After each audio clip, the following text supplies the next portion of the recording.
আপনার ধাক্কা মারলে মানে কি হয়েছে, কি হয়েছে নাকি? আমি 2টা কলা খাইছি, 2টা কলার দাম হলো 20 টাকা, আর 2টা পাউরুটি খাইছি, 2টা পাউরুটির দাম হলো 20 টাকা, মোট হলো 40 টাকা। তো আমি ওরা 50 টাকা দিয়ে কইছি যে আমরা 10 টাকা ফেরত দে। আমার কয় কি 80 টাকা হয়েছে, 80 টাকা। তুই ওনারা চিনস? ওনারা যে ধাক্কা মারলে জানো যে উনি কত বড় মাপের মানুষ? 100 টাকা রাখ, এটা রাখেন আপনি। কুদার চালায় খাই করছি, দাম তো আর বুঝি নাই, এত দাম হইব জানলে তাহলে কুদা মরে গেল খাইতাম না। কোথায় যাবেন আলী ভাই? আসেন আমার সাথে আসেন।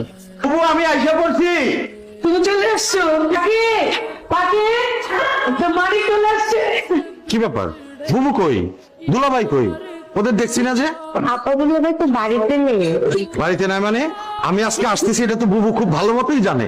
কই গেছে তারা? 2 দিন আগে ঘুম থেকে উঠে দেখি তারা বাড়িতে নেই। কত খুঁজছি, তাই না মা? বাড়িতে নেই তো।